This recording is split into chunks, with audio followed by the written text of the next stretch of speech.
D'abord, Damien Bancal, comment les escrocs peuvent-ils avoir le numéro de ma banque, mes coordonnées bancaires, pour que je croie vraiment que c'est mon conseiller qui est au bout du fil ?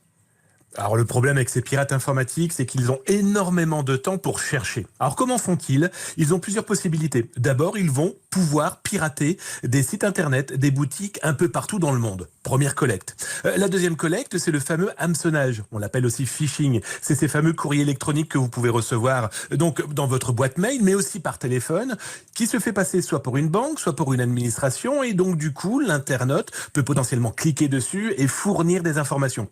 Troisième possibilité, ils achètent. Ils achètent à d'autres pirates informatiques des données bancaires et puis aussi des numéros de téléphone et des mails.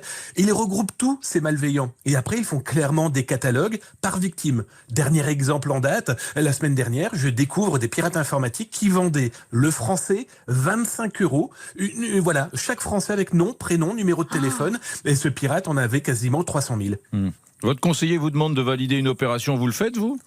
Non, je vous cache pas qu'en plus, j'ai un conseiller qui est supra efficace, c'est mon épouse. Mais plus sérieusement, si mon conseiller me demande d'agir par téléphone, non, surtout pas. D'abord, ils le feront bizarrement, ces gens-là, plutôt le soir ou le week-end. Nos conseillers ont le droit aussi à un peu de repos. Et puis surtout, si jamais ce fameux conseiller vous demande des informations qu'il est censé déjà lui-même avoir, écoutez, on va raccrocher. Mais raccrocher, c'est pas toujours évident de raccrocher au nez de son conseiller en disant pardon, Non, je vous c'est rappelle clair. moi.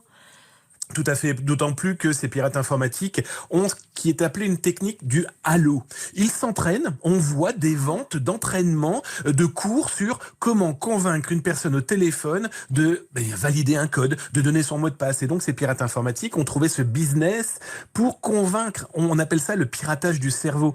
On est dans l'urgence, on explique qu'il y a un piratage en cours, qu'il faut agir très très vite pour bloquer ces pirates, sauf que ce faux conseiller est lui-même un malveillant et il va convaincre son interlocuteur. Et ce qui est terrible, c'est que ça fonctionne. Oui, moi, un membre de ma famille s'est fait avoir et on avait reconstitué au téléphone toute une ambiance d'agence bancaire. Il y avait du bruit, le faux conseiller était interrompu. Oui, on envoyait ce document tout de suite à Madame Bidule. Il avait une conversation qui qui crédibilisait le... C'est incroyable. Ouais. Et qui sont ces pirates, Damien Bancal ? On sait où ils se trouvent, on arrive à les interpeller, on en a interpellé quelques-uns ? Alors on a une énorme chance, c'est qu'on a des autorités, qu'elles soient policières ou de la gendarmerie nationale, qui sont de plus en plus efficaces, avec des hommes compétents et d'autant plus passionnés par le sujet. Sauf qu'en face aussi, on a des pirates informatiques qui sont de plus en plus malins. On va les appeler les sachants de l'informatique, parce qu'ils savent utiliser des moyens pour se cacher. Ils vont utiliser, comme vous l'expliquez, des outils, du son, pour pouvoir convaincre leur interlocuteur. Et ils peuvent être en plus basés dans des contrées dont soyons très honnêtes, la juridiction se moque complètement de ce qu'ils peuvent faire tant que ça ne touche pas le pays. Donc voilà, on a vraiment, j'exagère à peine, du 7 à 77 ans, hommes, femmes, mais de mieux en mieux organisés.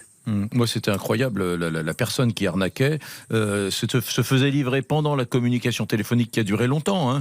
Se faisait livrer un repas. Et il disait maintenant je ne descends plus. Il racontait un peu sa vie. Il était rentré dans une espèce de discussion conviviale. Vous savez, maintenant j'ai un peu de cholestérol. Alors moi, c'est une personne âgée que je connais bien, qui était dans ma famille, qui s'est fait avoir. Et elle s'est fait avoir par ça, c'est-à-dire par cette empathie incroyable qu'avait développé cet escroc. Damien Bancal, vous nous dites.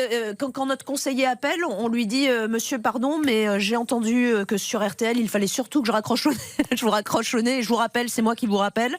Je vous rappelle, je vous rappelle où on prend rendez-vous physique. Où on prend rendez-vous physique.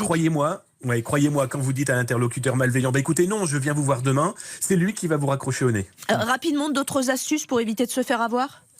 Oui, alors déjà, premier élément, il faut savoir que là, normalement, à l'automne 2024, il sera plus possible à ces malveillants d'usurper le numéro de téléphone de leur banque. Il y a une loi qui a été votée en 2020 qui va enfin être en action là à l'automne et ces pirates ne pourront plus usurper le numéro. Autre petit détail, dites-vous et souvenez-vous toujours que jamais votre banquier vous demandera votre numéro de carte banque, par exemple carte bancaire, votre IBAN, en tout cas tous les éléments que lui-même vous a fournis. Ils sont censés les avoir, ces éléments. Ah oui, clairement, comme ça soit l'administration fiscale, on ne fournit jamais rien au téléphone, on reste poli dans l'empathie, comme vous le disiez, et puis ça devrait bien se passer. Merci infiniment, Damien Bancal, c'était passionnant. Il est bon, il était très très clair, spécialiste en cyberintelligence.